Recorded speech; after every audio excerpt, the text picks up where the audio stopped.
If you had one shot or one opportunity to seize everything you ever wanted in one moment, would you capture it or just let it slip?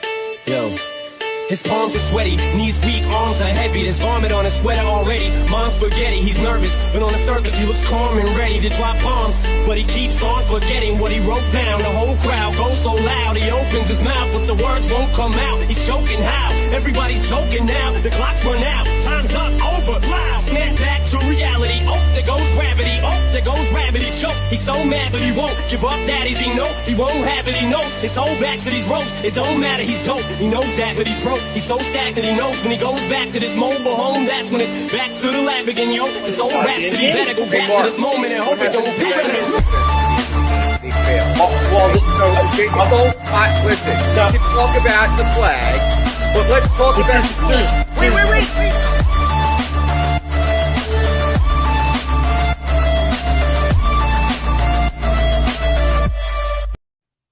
Good morning, everybody, and welcome to Trending in the AM right here on DSM Media. Are you getting some feedback?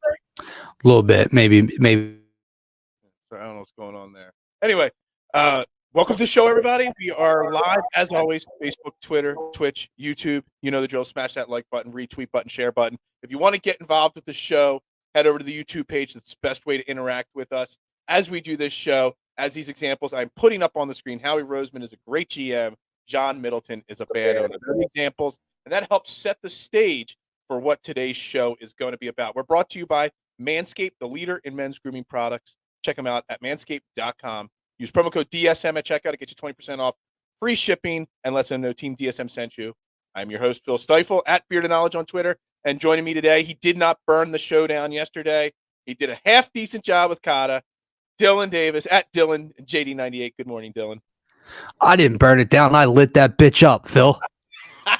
Bright and early at 8:30 in the morning show slot. Dude, but I'm good. It's so much fun. You came back for more. I know, dude. Well, there's a lot going on, right? And I know I'm not going to get a show in today or tomorrow or over the weekend with, obviously, March Madness is like a holiday to me, so I'm locked in with that. But so I had to get on here and talk about the Phils and the Sixers and whatever else we're going to get into. And, of course, the great opening topic that we were going to start with the Phillies because I started a shitstorm on social media yesterday.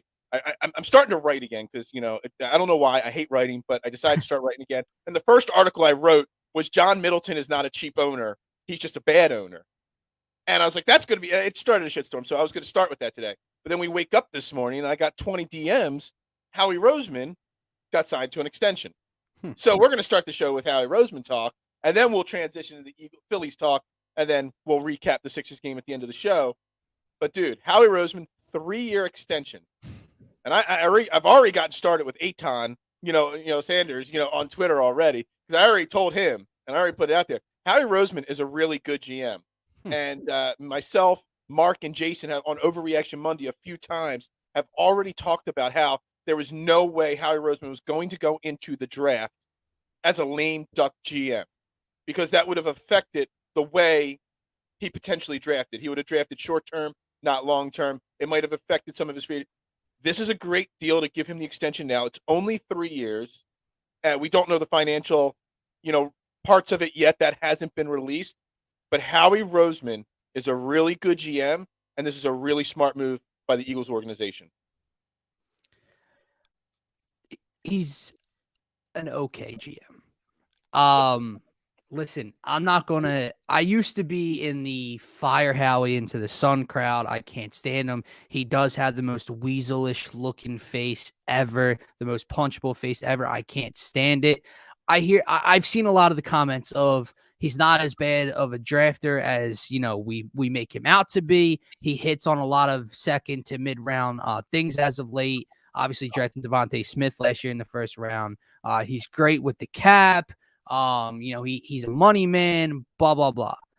My issue with Howie is when, he's been able to fleece some people as of late, right? He fleeced Indy with Carson Wentz, right?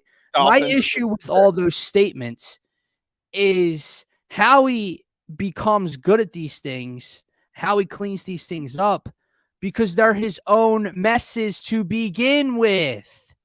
Think about like Carson Wentz right now. Could Howie Roseman or anyone have pictured Carson Wentz falling apart here in 2020 and moving on and, maybe not talking to people in the offseason and wanting out? No, of course not. But everything leading up to that, like you gave him the extension. You gave him that extension. So now it is on you to fix that mess when he falls apart in 2020 and wants out, right? It is on you. Like, I know that it's 2 misses. You can't miss in the first round like he does. Yeah, congratulations. You find some guys in the 4th round every year. Great. How about you hit on the first round pick you have, you dope? I really can't stand him. He's an okay GM. He's not for me. Quite frankly, I hear what you're saying about it's good to get it out of the way. Let's break down his first round picks real quick, just for a second, because I don't think he's as bad as people. It's the problem with Howie, even in the first round, is that his misses are so big that they take away from his hits. He started as the GM in 2010. Who did we draft in 2010? Brandon Graham. Okay. That's not a miss. No. We don't win the Super Bowl without Brandon Graham. Danny Watkins in 2011, obviously a miss. 2012, first round pick, Fletcher Cox. Okay. Not a miss. Then 13, 14, 15 was not him. 2016, Carson Wentz. Let's be honest. I know it did work out. Right. No, that was not a miss. No, that I was know. a strong pick. That was a great first round pick. Okay. So that's a hit. The next year, Dark Barnett, it wasn't a hit. It wasn't a miss. He was okay. He just wasn't great. Dallas Goedert, they didn't have a first round pick that year. Andre Dillard, a miss. Jalen Reagor, a huge, huge miss. And then Devontae Smith. So let's be honest. That's right. Marcus Smith was under Chip, right? Yeah. See? So he's about a 50% completion percentage. That's not good enough. It's not good enough, but it's not bad. So we're saying he's awful in first round picks. No. I'm saying he's okay. I said he's okay. That's why if it was Monday, it'd be overreaction Monday for you when you call him a great GM in my 50% in the first round. I guarantee you, if you polled 100 GMs, owners, and like top executives in the NFL to rate their top 10 GMs in the NFL, I guarantee you Howie Roseman would finish in the top 5 GMs in the NFL amongst the executives and owners and all those people. Guarantee it. I just don't understand what, like, put aside the likability factor, the dislikability factor for him. I know he's helped win our first Super Bowl, right? And he was great that year. He pushed all the right buttons, right? But that's why he's viewed as this. All we've gotten through him is mediocrity. The Eagles are 192-1 through his tenure as a general manager. And I don't understand. Like, answer me this. How does he get through so much turnover? So much turnover. This is the 3rd or 4th coach firing. That is a massive one right there. I don't get. Look, I actually think the things that you say that he's good at, or you not that good at, that he's fixing his own mistakes, like the salary cap issues. He is not a salary cap wizard that people think he is. He just kicks the can, like the tire down the road. Yeah. You know what I mean, that's all he does there. He makes problems. That's why we can't trade Fletcher Cox right now, because of his mistakes. 100%. That is his weakest part. His best aspects as a GM are those 2nd, 3rd, 4th, 5th, 6th round draft picks. His trades and the way he's a businessman. People say he's not a football mind. He is to an extent. When you've been in NFL now for 20 some years now, you can't say he's not a football mind. He's been around for 20 plus years. He just didn't play football in college or the pros. That's the only reason why people do that. His trade, the way he's a businessman, that's what he is. And the way he negotiates trades and initial contracts. Look at the deal we've already talked about it on multiple shows, the Hassan Reddick deal. A great deal. But you look at that deal. That is a business negotiation. Look what Von Miller got from Buffalo. And I know Von Miller's a little bit better, but Von Miller will be 34 in this a little bit season. older, a little bit Hassan Reddick's 26. Right. So that negotiating ability of Howie Roseman. I hear you. He doesn't have a problem convincing some of these guys to come here and play for probably less than they would have gotten elsewhere. I hear you. And if Howie continues on this current trend that he's on, I haven't minded Howie for like the last year or so. That's why I've converted to he's okay. He's not that bad. But I will not get to the extent of he deserves this extension. He's great. Because, and here's nothing. I'm just seeing this here. I mentioned he's survived 3 head coach firings. No, not just that. He's the only current GM to survive 3 head coaching fires. Oh yeah, you're not wrong there. But the thing is, you give him this. So we brought this up earlier in the off season on the morning show on Monday on Overreaction Monday, and so I'll bring the theory. I already hit on it there a second ago. You had to give him a 3-year extension is not bad because you're going to give Nick Sirianni this year, and if Jalen Hurts isn't the guy, Nick Sirianni and Howie Roseman have to have 2023 with whoever the next quarterback is. So what you had to do was you had to give him this extension because when you're constructing a team, you don't want him constructing the team. Look, I'm going to be a free agent GM after this season. Right. I'm just going to do everything in my power and screw this team in the future to win this year. I'll use the word weasel. Well, but that's just a smart business move for your own personal self. Taking care of yourself to make yourself look good. Or you're getting paid still this year to do your job. You haven't done that so well. How about you show me? So he's a weasel if he just does trades all these picks, moves up to like the 2nd or 3rd pick to get Thibodeau or Hutchinson or something like that's the kind of moves he right now. He's got 3 picks. No. What I'm saying is he would be using those him taking 3 first-round picks, moving up the draft an elite guy that'll help them win this year, but might hurt their depth in the future. Trading next year's first-round pick into this year to bump back up. That's what I'm saying. Instead of going out and overspending on Marcus Williams or giving Chris Bryant an $800 million deal. Those are the kind of things that a lame duck GM might do to save his job or to show that he's winning this year.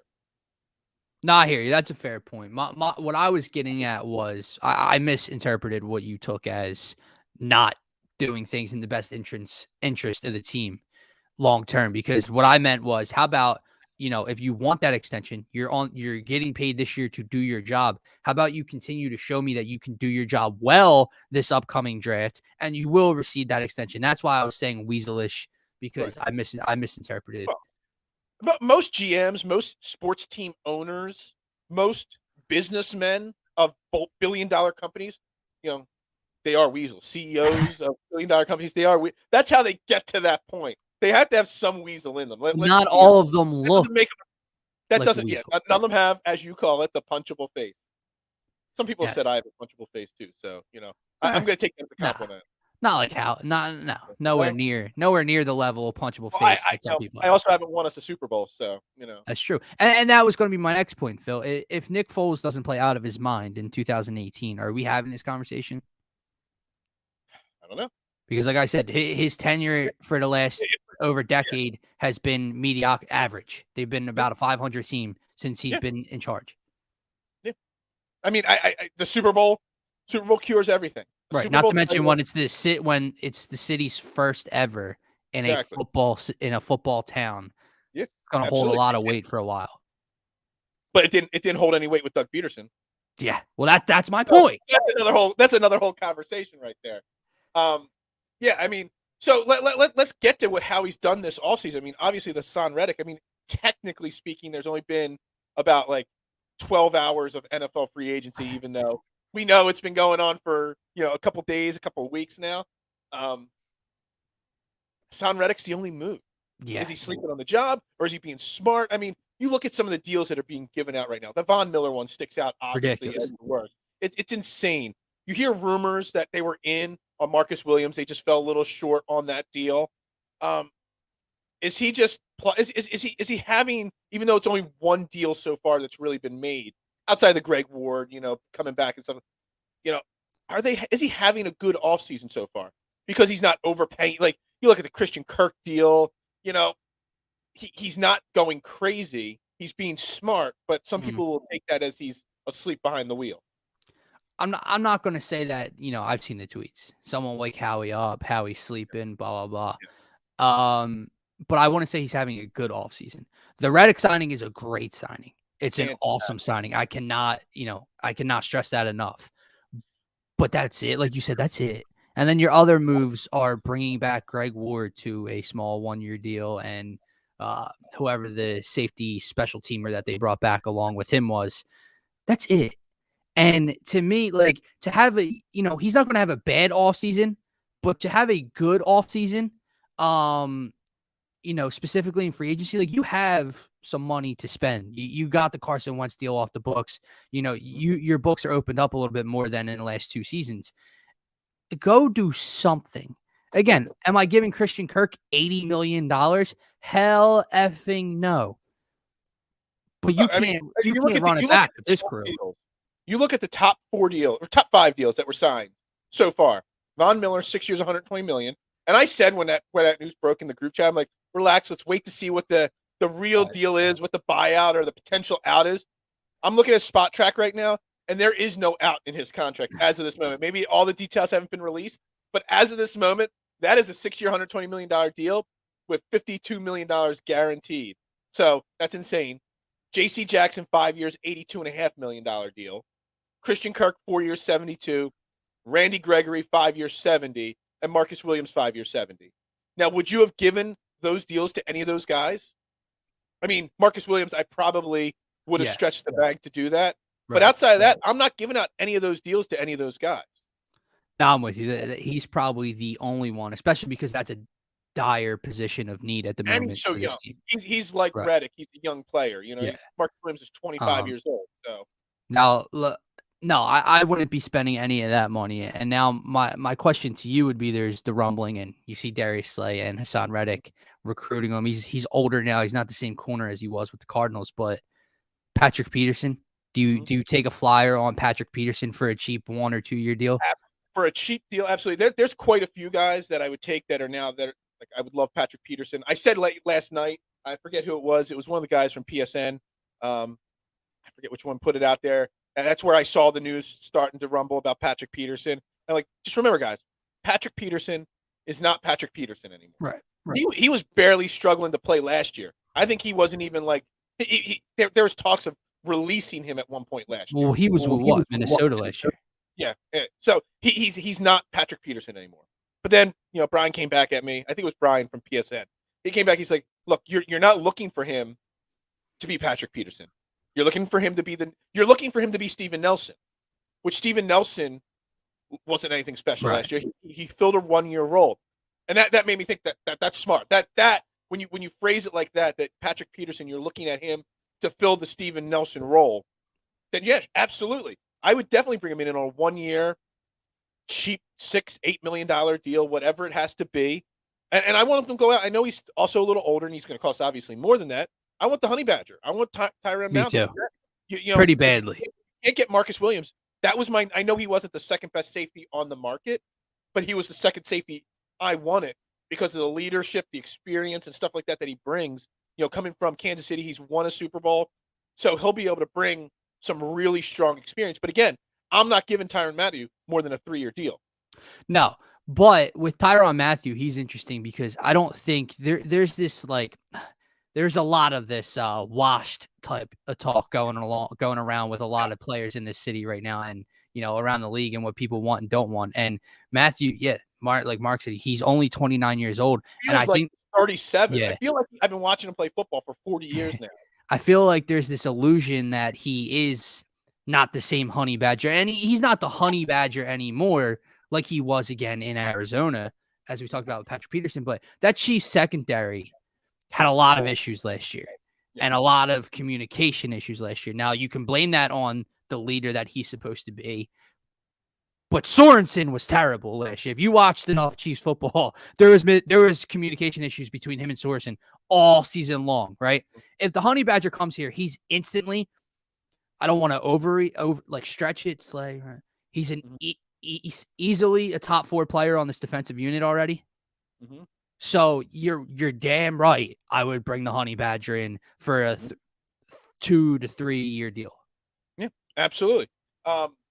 So and then obviously the wide receivers issues are still there. Some of these names are coming off the board. I mean, I look at some of these. We all joke about how much Christian Kirk got, but I look at some of these other deals. I mean, even Russell Gage getting $30 million. Zay Jones getting $24 million. The wide receiver, it almost feels like the wide receiver market has become one of the most overpaid markets in football. And it wasn't just this year. This happened last year as well. it's coming to the point where either the Eagles are going to have to overpay for Allen Robinson type player, or we're just going to have to roll with what we had last year. And what I've been saying since day one is that the Eagles are going to draft a first-round wide receiver again. It's sad to have to say that, but if you're not going to overpay at the wide receiver position in this state of football, you're going to have to draft and take another shot, whether it's Jameson Williams or a Love or a Leve or however you say his name from Ohio State. It's gonna come down to that as the next best option.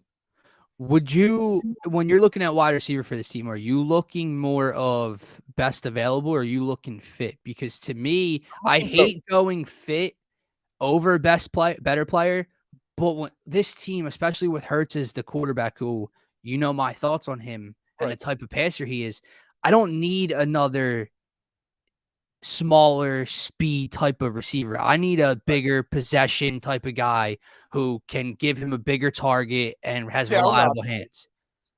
What? Which is definitely Allen Robinson. Right. But I don't think he's reasonable. I think his price tag is going to be way too much, especially given the market we've seen. Like, I know the rumors of Laviska Shenault trading him, or if Jacksonville cuts him. He doesn't check that box for me. A couple guys in the first round don't check that box for me. And I'm just like, it's tricky. If I'm Howie, and I mean this, dude, I would try to find a very cheap, not a very cheap, but a cheap, bigger body possession wide receiver, and I'm going all in on the defensive side of the ball. I know he'll never do it, but to me, you do. Like, from an Eagles point of view, everyone will say, oh, you got to give Hurts help. You got to get Hurts help. And I'm not disagreeing. Their wide receiver room is thin. Mm-hmm. But how much help, like, when you just take in his entire game as a whole, you have a top 5 offensive line. You had the number 1 rushing attack in football. You have Dallas Goedert and Devontae Smith. So go out and find a number 2 wide receiver next to Devontae Smith and load up on defense. That's my offseason for Howie. So Mark's saying an under the radar guy. Oh, I was 100%. I'm not sure about Julio Jones, but I'm looking at the free agent wide receivers right now. You got Julio Jones, Allen Robinson, Jarvis Landry. I'm going to give you a name. Everybody's talking about Juju Smith-Schuster. I'm going to talk about an underrated possession receiver that has kind of floundered just because of the organization of the quarterback. A name that I like that could go get you an 8-yard first down, a 10-yard first down. Jamison Crowder from the Jets. 100%. You could get him, Jamison Crowder, probably 2 years, $20 million, probably like $8 million guaranteed, something like that. Jamison Crowder would fit perfectly in there. And then you move Quez Watkins to the slot. Then everybody slides down a spot. You mean like how it worked with Avonte Maddox on the defensive side? You see, when you Exactly. fill in that number 2, Maddox, number 3 looks better in that spot. That's a great point, because you know what everyone was talking about yesterday about Patrick Peterson and what they're going to do, because right now Zach McGowan or Zach McPherson or whatever his name is our second quarterback on the roster right now. Nobody slid Avonte Maddox when they were talking on any shows I watched yesterday back into that number 2 spot. And that's a major props to every podcaster and tweeter and everything out there, because we know Avonte Maddox is not an outside corner, and that's why he had, in the middle of his 4-year career so far, he had a little stretch of bad play because they tried to make him an outside guy. Right. So very smart there. I mean, Jamison Crowder, I think, is a name that people should be. Phil, there's probably a list about it, but they should be. There's probably a list, and I don't want to over exaggerate the number, because they're free agents and not just on other teams. There's probably a list of 15 to 20 dudes that would fill a role on this team that are an upgrade from last year. T.Y. Hilton, Emmanuel Sanders, A.J. Green, Keelan Cole, Sammy Watkins, Zach Pascal, Albert Wilson, Byron Pringle, Deshaun Jackson, Danny Amendola, Odell Beckham. No one's even talking about him. Marquise Goodwin. We could bring him back, Adam Humphries, Sanu, D.D. Westbrook, Marcus Johnson. This list, the list of free agent wide receivers available that we've heard of, that we've talked about in the past, or bet them in a fantasy football or a same game parlay or something like that. There's a lot of names out there. Yeah, man. And we're not sitting here freaking craving Zach Pascal or Adam Humphries. But what I mean is, when you look at this locker room and this wide receiver room last year, any one of those dudes is a step in the right direction. Yeah, absolutely. All right. So, I'm going to wrap up the Eagles talk there, because, there's going to be so much. I mean, today's technically only the second day of free agency. Starting today. So there's going to be more news. Wake up, Howie. Wake up, Howie. Set that alarm for 9 a.m. and let's get it going. So real quick before we transition, we're going to play a quick commercial and pay a quick bill here. What's up, everybody? Phil Stifle here. Trending in the AM. Look at this site right here, 99jersey.com. Proud supporter of all Trending in the AM shows. Make sure you check them out. Like I said, 99jersey.com.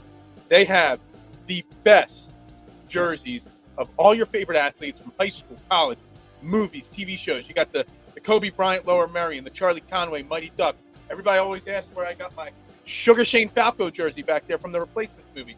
99jersey.com. I mean, Magic Johnson, Michigan State, Lonzo Ball, Jalen Rose, you name it, Russell Westbrook, you name it, they've got it on this site. Make sure you check them out, 99jersey.com. Use promo code TRENDING at checkout. It gets you 15% off right away.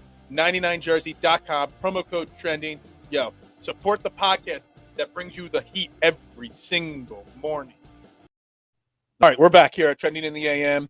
Again, my name is Phil Stifle at Beard of Knowledge, and I'm joined by my DSM partner in crime, Dylan Davis at DylanJD98. Spent a little bit of time talking about the Eagles there and Howie Roseman's extension. But now it's time to transition from what Dylan calls a weasel GM into a weasel owner. To a cheap owner and the Phillies. So, again, as I said up in the beginning of the show, I wrote an article yesterday saying that John Middleton is not a cheap owner. He is just a bad baseball team owner. And that's all he is. So the Phillies yesterday signed Kyle Schwarber, 4 years, just under, I think it was 78 or 72 million or something like that. 78, yeah. It's like 19 a year. Yeah, 19 a year. Really good deal. All season long. Everyone's like, oh, the Phillies need to sign Schwarber, Castellanos, or Chris Bryant. One of them. They need to get one of these guys. They do. And then all of a sudden, everyone's like, what the hell? Why did they sign him? He sucks. This, that, and the third.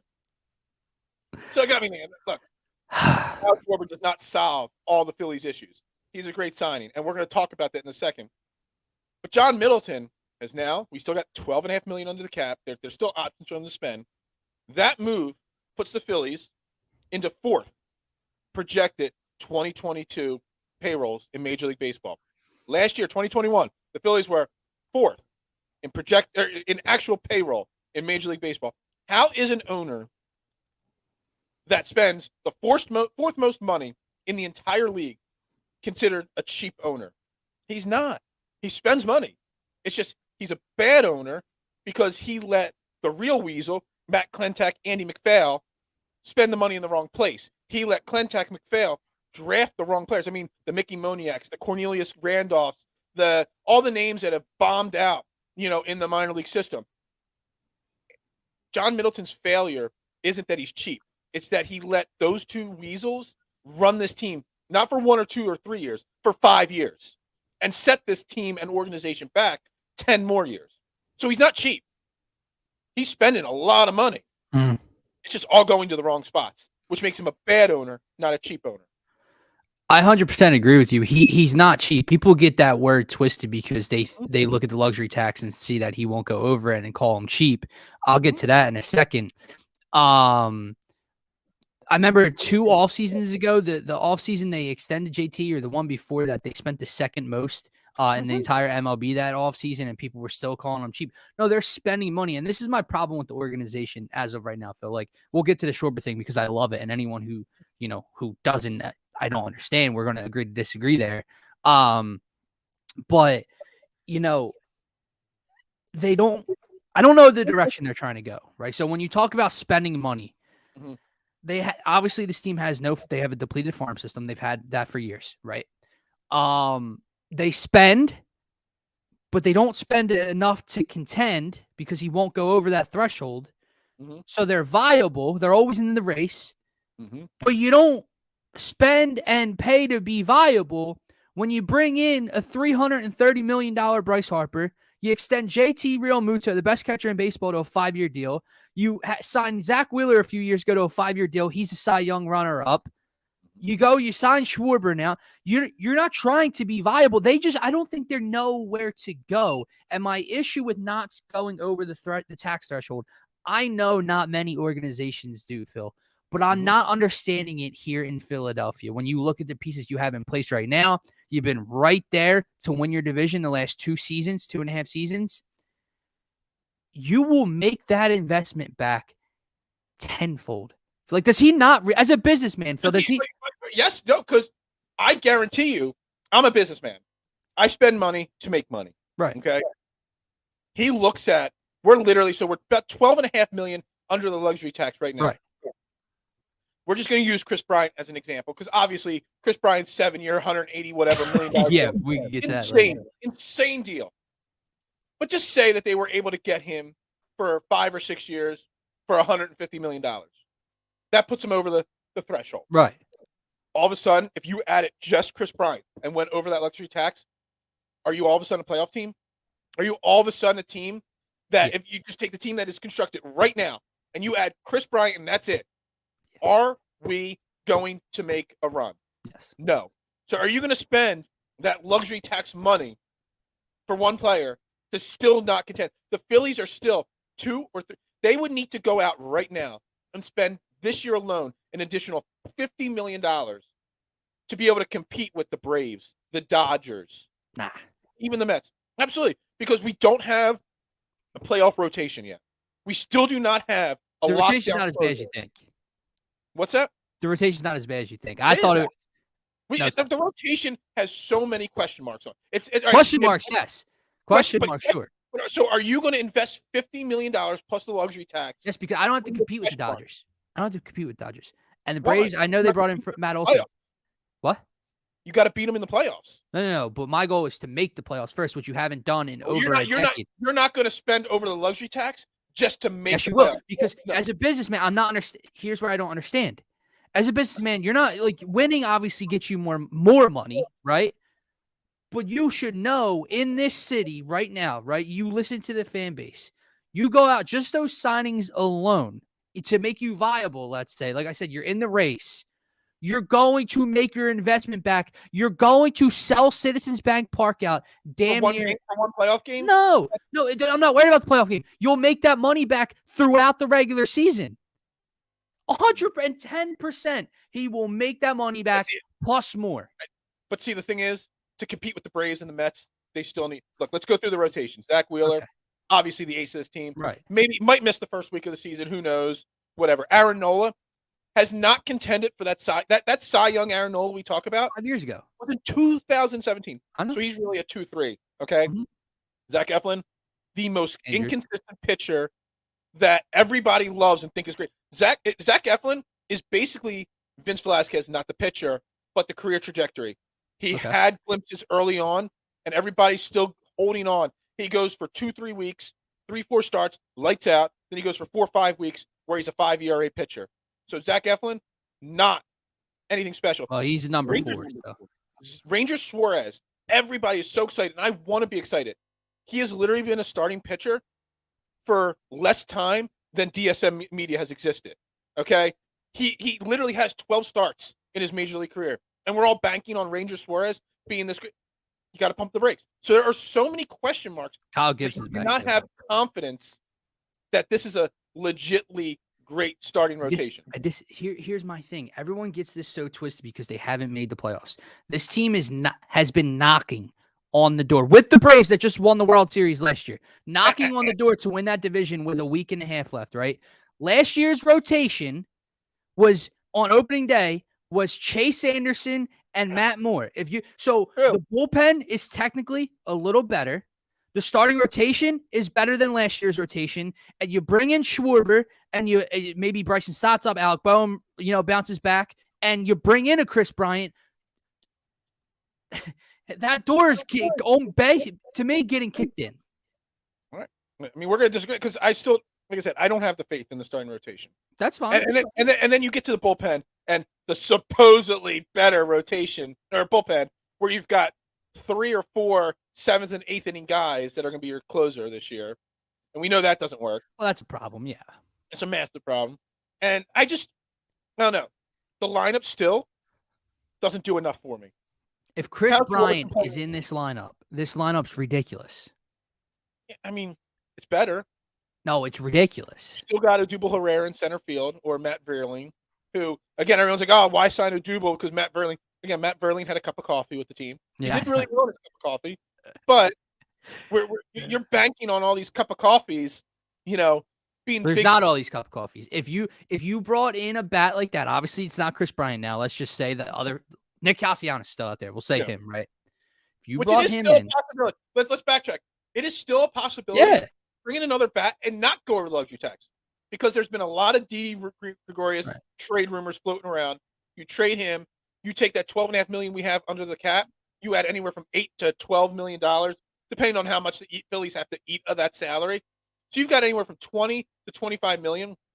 And I did hear one rumor, and it wasn't a Ken Rosenthal rumor. It was, a smaller person that said it, that Didi to Colorado, and you'd be getting back probably Charlie Blackmon, who could then go play center field. 100%. I mean, there'd be other pieces involved in that deal and stuff like that. You have to send me that link because I got to read into that. That was like 2 or 3 days ago I saw that, so I have no idea where. But anyway, look, just because he won't go over the luxury tax, let's circle back here. Doesn't make him cheap. He's just bad. Sure. Giving Didi Gregorius, allowing them to give Didi Gregorius, what's he making? 18 or 12 million, whatever, 15.5 million this year. Okay, that's bad. Okay, giving Jesus Familia $6 million this year, that's a bad business decision. Odubel Herrera, paying him 1.75 million is not really bad, but you're actually paying him more. Do people realize they're paying him more than 1.75 million? Because they paid him $2.5 million to go away at the end of the year. They bought his contract out for $2.5 million, and then re-signed him for 1.75 more. So you're really paying him. I don't know what's that. 1.75 plus 2.5 is that 4.5 something like that. So you're really paying him $4.5 million. So that's a bad business decision right there. I could keep going on with these bad business decisions that are all over this roster. My saving grace. Who? Gene Segura is getting paid $15 million this year. I like Gene. Don't hate on Gene. I mean, he's a nice player, but is he a $15 million a year player? I mean, probably not. But I mean, is Chris Bryant at this point in his career a $27 million per player? You talk about that deal. You just gave away Nolan Arianda because you didn't want to pay him. Who's how much younger than Chris Bryant? Arenado is only like 20. I want to say like 28, 27, something like that. You're just giving a 30-year-old. You also haven't brought back Trevor Story yet. So unless that's a move in the making, is Trevor Story's coming back to Colorado to be next? I don't even know why they would spend that money, because they're not going to compete in the next 3 years with the Dodgers or the Rockies. They're the Dodgers or the Padres. They're just not. So that was a dumb. And Chris Bryant's lucky he got that ring in Chicago a couple years ago, because if not, I'd be questioning that man's ticker. Because you go to Colorado in the middle of all this. You know what's so funny? They gave him a no trade clause, but there's a serious chance with him. They only signed him so that in 2 years they could trade him for like 4 more prospects. See, and another thing, I thought if he went to Colorado and that shitty team right now is in Coors Field, right? He's going to rake in Coors Field. Absolutely. I thought it'd be a 2-year deal, 1 or 2 year deal, where he can go reinvent himself, because he hasn't been the same since like 2019 in the batter's box. And I thought in Coors Field, okay, he's going to go hit 28 to 30 dingers, drive in 90, and be a leader on that team. And then he'll get a massive contract by making himself more presentable next season. No, they gave him a 7-year, 182, bro. That's more than Freddie Freeman just got. Full no trade clause. Do you realize that's more than Freddie Freeman just got? Yeah. What the hell is going on? We all know why people want to go to Colorado. Well, yeah. Anyway, look, you bring up he's not the hitter he used to be. I was looking at his stats yesterday, and I don't have him up on the screen right now. Let's be honest. He's not a 25 home run guy. He might be because he's in Colorado now. Right. He's not even an 80 RBI guy anymore. Right. Hasn't been for a long time. Since 2019, I think was a solid year for him. Yeah, he hasn't. He's only hit more than 29 home runs and driven in more than 90 RBIs once in his career, his MVP season, which was 2018. Outside of that, and he's never hit over 290 or 292 or something like that. He hit 290 once a couple years ago. And he's a 260 hitter that outside of Coors Field, He's a 260 hitter that'll get you 20 home runs and 70 RBIs. And he got $182 million. And people are mad at John Middleton for not doing that. That does not make listen, him I said that last night. I would have loved him here. Loved him here. Hell no, not at that price tag. Not a shot in hell is that happening. So, we do have Kyle Schwarber, and I want to touch on that real quick before we get to the Sixers. I think it's a really good signing. People misunderstand. I put out there before he got signed, and again after he got signed. He was my bronze medal signing. Right. People taking that I don't like Kyle Schwarber. No. It's just that I thought Chris Bryant and Castellanos were better players and better fits at the right deal on this team. Kyle Schwarber, the only reason why I don't like Kyle Schwarber as much as those is because we just saw a year or two of Andrew McCutchen as a bad left fielder. And Kyle Schwarber's probably a worse left fielder than. They're going to be horrible defensively. He's a horrible defensive player. But I can take the bad defense with 35 dingers over the right field wall at Citizens Bank Park. And to your point, I understand your tweet. The Twitterverse might not understand your tweet. It wasn't saying he's a bad signing. It's saying of the three, he's the third best player. Fit-wise, I semi-disagree. I think Castellanos and Bryant may be better players overall. Castellanos, definitely. But fit-wise, Schwarber does a lot for this team. One thing that I forget who hit on it yesterday, but one thing that no one was even thinking about before he said it was, and Bryce Harper mentioned it actually, he's a winner. Dude has 127 postseason plate appearances. He's been on winning teams basically his entire career, right? He fills that leadoff spot that they were desperately in need of. He gives you another bat from the left side and pop from the left side, which you desperately needed. And people just think, oh, he's home run or bust. No.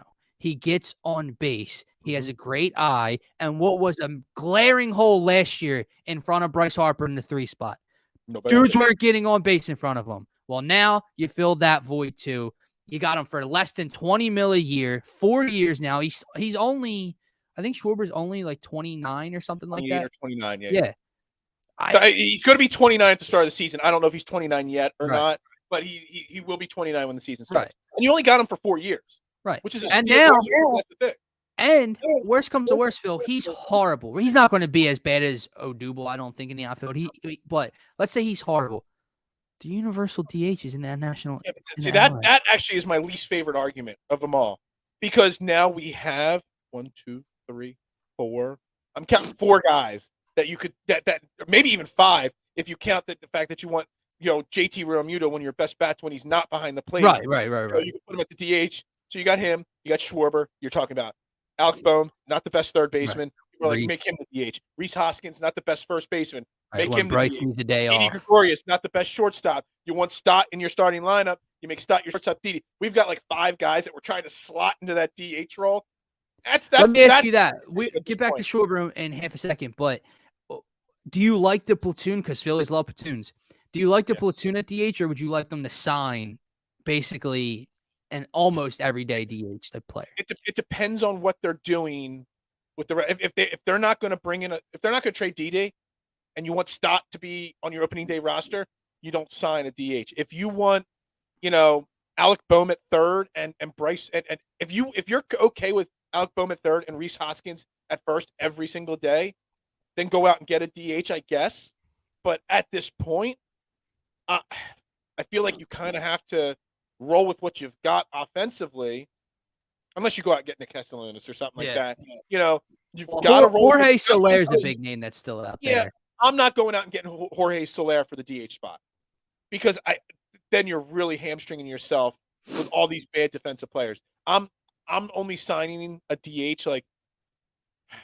I don't even actually. I think you've convinced me to answer this. No, I'm not signing somebody to just be the DH because I'm going out and improving center field or third base or shortstop. I'm going out and improving one of the other spots so I can move somebody to DH. That's what I'm doing. All right, I like it. So right now, as it stands, I'm going to just throw out. This is approximately what I've got our lineup looking like at this point. You got Schwarber leading off, Gene Segura in the 2-hole playing second. That's you got Harper, Hoskins, Realmuto. 3, 4, 5. Then I guess you go Boehm at third. If you're going to make Gregorius your DH, you put Stott at shortstop 7, Gregorius 8, and whoever's playing center field in 9-hole. I don't know. As I talk about it, I typed it up so I had it written down. As I look at it more, I still don't like it. I don't love it. I I don't like like it. the They're, bottom they're one half. through fives. They're 1 through 5s loaded any way you Yeah. slice it.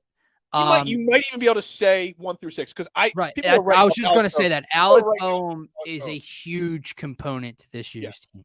What Alec Boehm are you getting? Are you getting Rookie of the the year head candidate or case Alec Boehm? Like I talked about this yesterday on this show with Kata. Alec Boehm was reliable in the plate, dude. Like Yeah. clutch, always putting the ball in play, Absolutely. driving in late game runs. Dude was the man at a young age in the batter's box. Mhm. What got to him mentally in the field translated over time mentally at the plate, and he just spiraled out of control, striking out more and more. If he can get back, look, I'll take the defensive liability at third. Do I love it? No, but they're not going to be a good defensive team anyway. So if I can get Alec Boehm back in the plate like he was, all right, let's score some runs. And that right there is why I wanted Chris Bryant. Because I wanted Chris Bryant at third base, and I wanted Boehm, Hoskins to platoon first base DH. And whoever ends up playing better at first base long term, you do that, and then you have the other as your DH. Well, that's why I was kind of hoping they could trade for Matt Chapman. Yeah, well, yeah, exactly. I just wasn't giving up stock for Matt Chapman, Right. which is another whole conversation about prospects and whatnot. But I'm still concerned with that. DD and Odubel or DD. I hate Beerling. DD and Odubel are the two that I cannot take. That 8-9 spot, it's you might as well just throw the pitcher back out there. Listen, big year for Joe.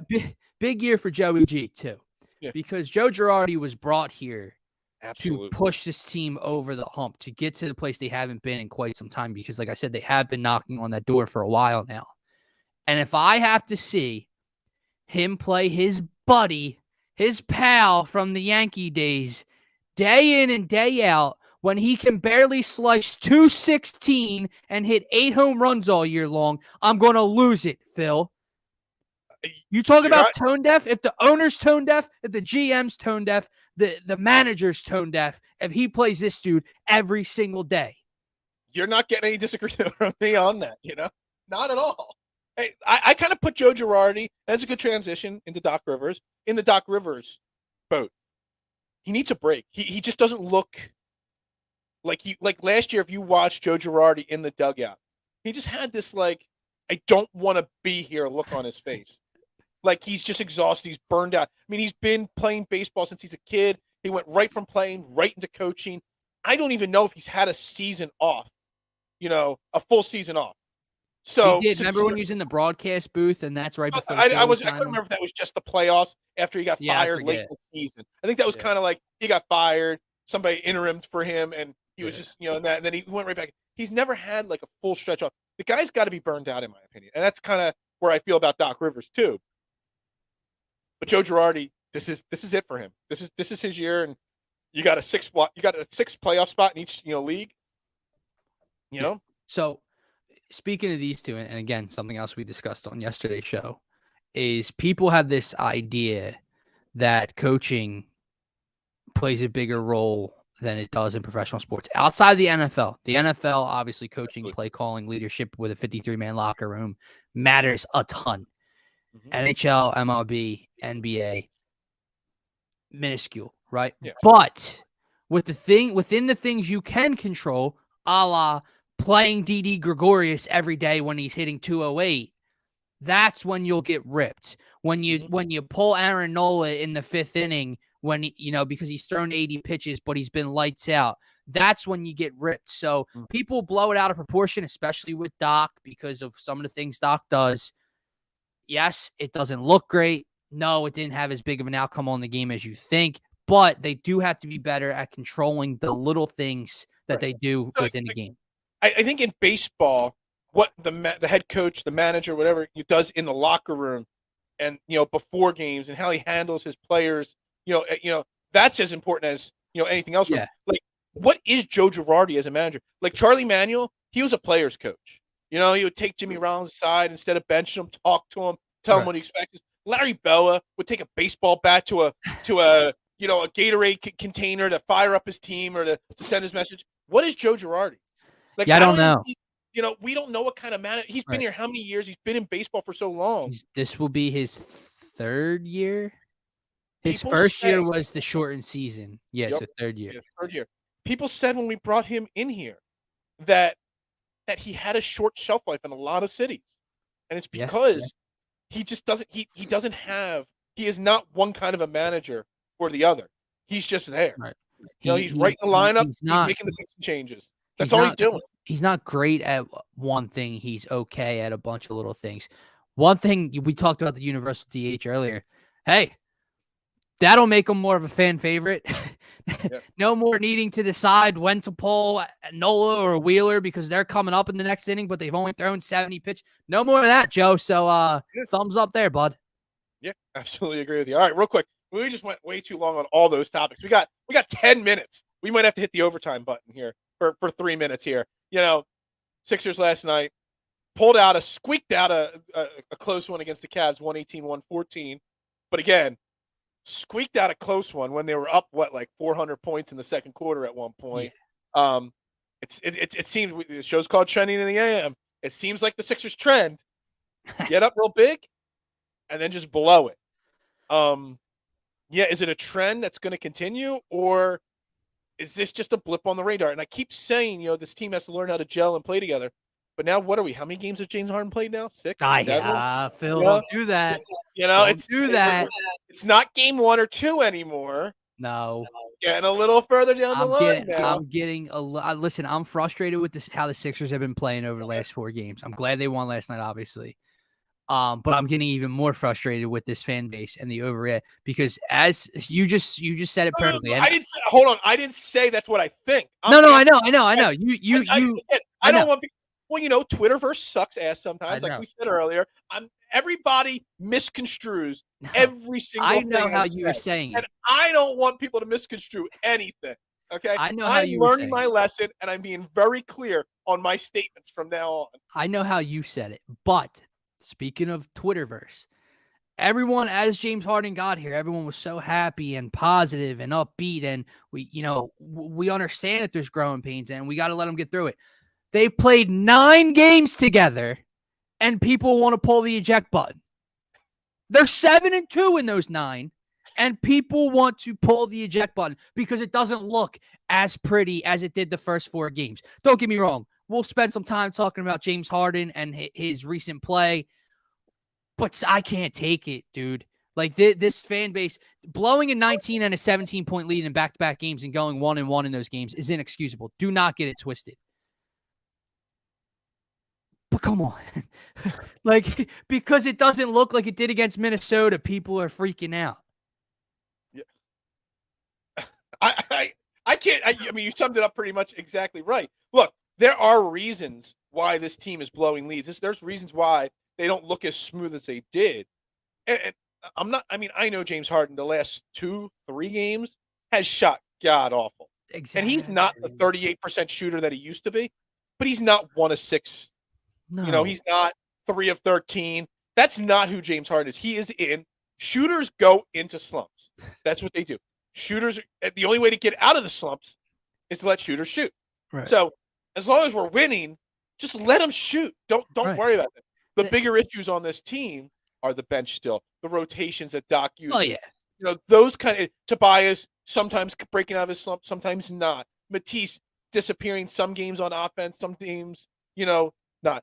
I think the biggest issue, though, is sometimes that, James Harden is a shooter and he wants to shoot himself out of the slump. The first couple games when we were winning, everything was looking all hunky-dory. There was a nice flow to the offense. Yeah. Whether Tobias was shooting or not, whether Matisse was or not, there was a flow. Now, you do see a little stagnant offense now because James Harden is trying to re-get his shot back. Yeah. So there's a lot of ISO ball going on right now, the last game or two. And that's those ISO ball 5-minute stretches, 7-minute stretches is when the other team makes their comeback because James Harden's obviously shooting like crap right now. But again, it's a regular season. It's 9 games. A shooter's going to shoot, and he's got to get him out of that. He's got to get himself out of that slump by playoff time. So let him. We still won the game. We still won the damn game last night against a very good team on the road. That is a playoff team. Can I just really quickly say, at the end of the season, when they were on fire. I think the Cavs were up to like the 3 spot in the league. I said they weren't going to make. I'm like, I did not buy the Cavs as a legit team. Yeah. I know they've fallen down to the 6th spot, but they are going to make the playoffs, and they are a really good team. I totally misread what the Cavs were this year. They are. Problem is they're falling into play-in territory. I think they only have half a game on Toronto right now, and that's not looking good. Thank you for saying everything you just said, because I feel I'm the only person that's been saying it that I've been talking to. I'm getting texts from people. I'm listening to Philly Sports Talk Radio questioning if James Harden is the same player, if he looks slower, is he the same scorer? He's just shooting the ball like shit. Do you think right, you're right. He's not the 40% 3-point shooter anymore.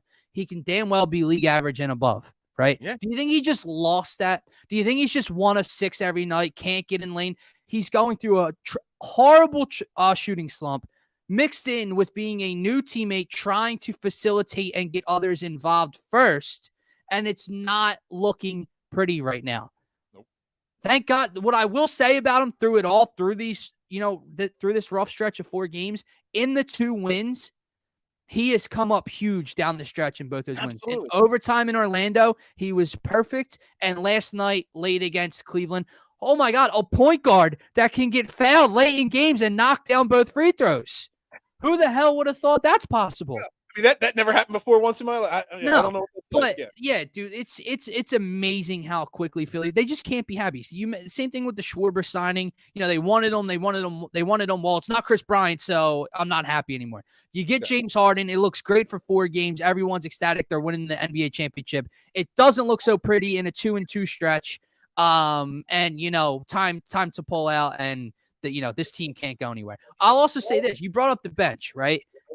That's my number one issue. Huge problem. However, what do you do with it? However, I think James Harden's shooting slump is also maximizing that, because now you need more from the bench on 13-point James Harden nights when he's 3 of 17 from the field. If James Harden is shooting better, knocking down threes, and scoring 24, 25 a game, your bench points get minimalized. But it shouldn't be as drastic as it is. I don't know if you saw Paul Hudrick tweeted out the disparity last night. Hold on. Over the last 3 games, their bench has been outscored 136 to 43. Yeah, I saw that.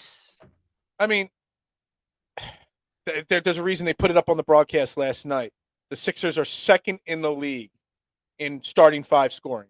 They average 90.1 points a game as starters. So you really don't need more than that last night. Yeah.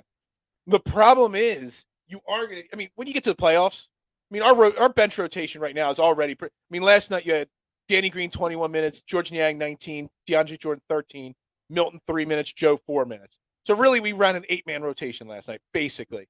And come playoff time, it's going to be a 7 or 8-man rotation, and that's it. But you still need something out of them. The problem is, what do you do? Danny Green obviously is going to get his minutes because Danny Green and Matisse, they're kind of interchangeable to an extent, defensively. George Niang, man. People misconstrue what I say all the time, but they're not misconstruing me when I say I'm not a George Niang fan. I'm just not. He's your best bench player at the moment. He is. But the problem with George Niang is Doc Rivers, just like Joe Girardi plays Didi Gregorius way too much. He's being asked to do way too much. George Niang, 25, 20 minutes. He only played 19 last night, which I was super excited about because he's a 15-minute-a-game guy. Yeah, it's way too much. When you had him the other night, he took more shots than 90% of the team the other night. Took more than James Harden. I know. That's part Doc Rivers, putting him out there for 25, 27 minutes. That's not good. That's not good enough. Happy St. Patrick's Day to you, Chris. Happy. I totally forgot it was St. Patrick's Day. That's why I'm wearing red and not green today. Totally forgot. So yeah, we're dull down here, but what do you do, dude? I don't know. Again, that was my point about Doc. I see people saying bring up Jaden Springer, playing just Charlie Brown. Yeah, I get the point of try something different. It can't be trying to win a freaking title. Right. You don't play those guys if you want to win a title. I will say one thing, and this is maybe because I was a big fan of him in the trade with James Harden. It kind of seems like we're a little slacking now that we're playing DeAndre Jordan over Paul Millsap. I'm a Paul Millsap fan. Yeah, me too. Minutes. DeAndre Jordan's been terrible too, by the way. Yeah, he's been god awful. There's a reason why he's been cut and traded so many times in the last 2 years. He's not Jordan. Well, if DeAndre Jordan could just get his hands on the ball and squeeze the damn ball, in the last 2 games, I've seen him grab offensive boards off the glass and try to quick putback. Dude, grab the rebound with your 7'2" ass and kick it back out for a new offensive possession. You don't go back up ever again. Ever again. Because you're either getting fouled, which you're shooting at least 0 of 2, if not 1 of 2, and you're missing 85% of your putbacks. I don't understand. I'm not a Shake Milton stan by any stretch. Yeah. He doesn't get any run last night, Phil. 3 minutes last night. He is not on. The only thing he's on the box. I'm looking at the box score right now. 0 for 0 from the field. 0 free throws. 0 rebounds. 0 assists. 0 steals. 0 blocks. 0 turnovers. His one thing is 1 personal foul. That's his only reason he's on the box score.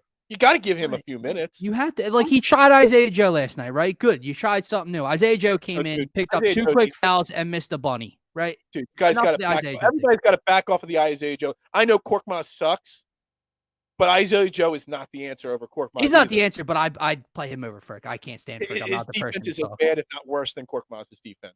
Maybe, but he's also less of a liability on both ends, not defensively, but offensively. He's shy, right? He's passive. Let me just stay in the corner. Cork tries to get the ball and put it on the floor and get to the rim, and then it gets thrown 800 feet the other way. But the Shake thing, that's the one I don't understand because, dude, we talk about what do you know about them? What are they going to give you?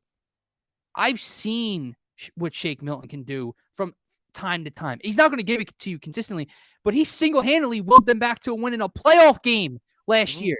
I've seen him drop 37 a couple years. I've seen the offensive outburst Shake can give you when he's hot. I don't understand how that's not in the back of Doc's mind. The only other thing you can try, which I know people don't love it, is try putting Maxey on the bench for the next game or two and see if it gives a second. Who do you start in his place? Daniel Green. Yes. I'm not a fan of it because I think I don't want to do it. I'm just saying that's the only option you have left. I know, and unfortunately, the thing is, we're just gonna have to accept that this team is what they are. Well, right, and you know what I mean. I don't think you move Maxey. You don't mess with that starting 5 because even though Matisse has his good and bad games, and even though Tobias Harris, he's trying to get out of his slump, and you're starting to see a little glimmer of it. Starting 5 in a playoff series is still one of the best starting 5s in basketball. Yeah, let me bring up a quick point to you. What are they getting killed on right now defensively? Transition D. Yeah. Right? And rebounding. Right, well, yeah.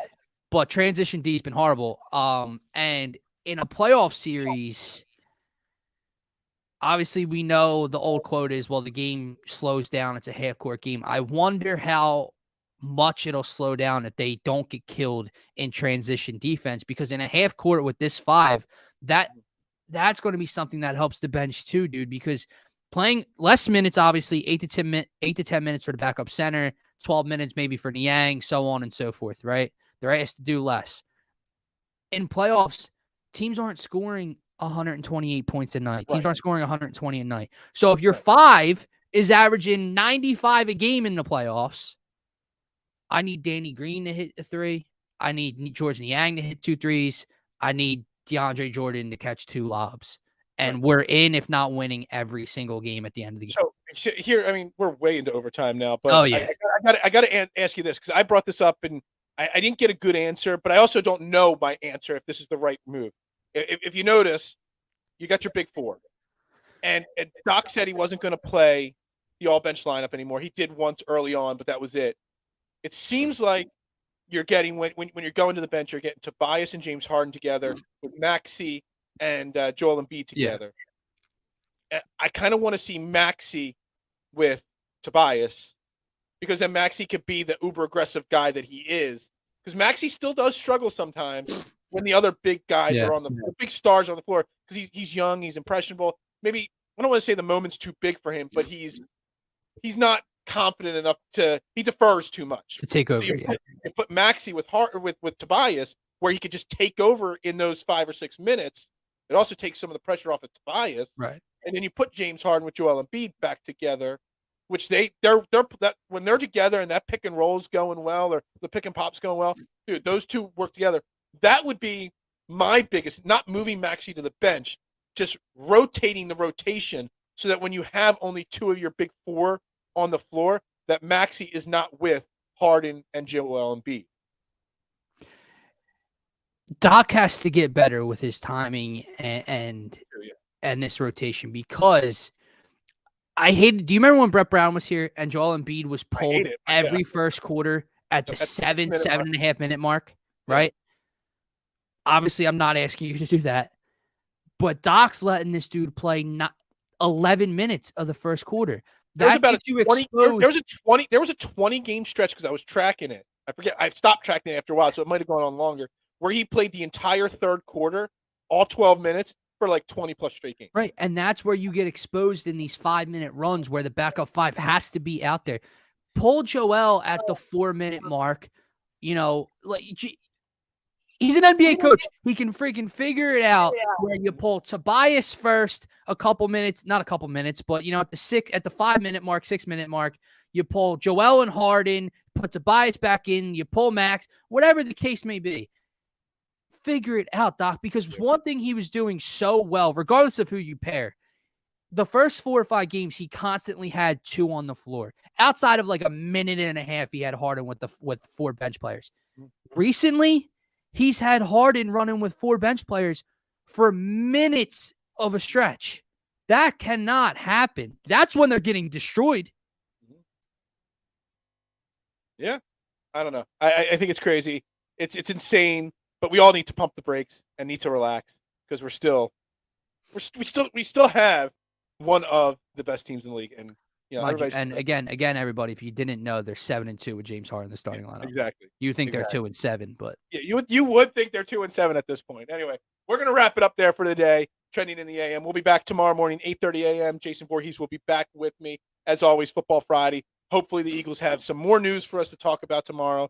I'm sure Jason's going to have lots to say about baseball and football tomorrow. It might be an Overreaction Monday kind of show tomorrow. But we also might be doing another mock draft, the post-beginning of free agent mock draft here for the Trending in the Morning show. I am Phil Stifle, your host at Beard and Knowledge, joined as of today with Dylan at DylanJD98. And as always, we're brought to you by Manscaped, leader in men's grooming products. Check them out, manscaped.com. Promo code DSM. Get you 20% off and free shipping. And Dylan, the new we don't say, go Birds anymore on the morning show. It's Sixers and 5, baby.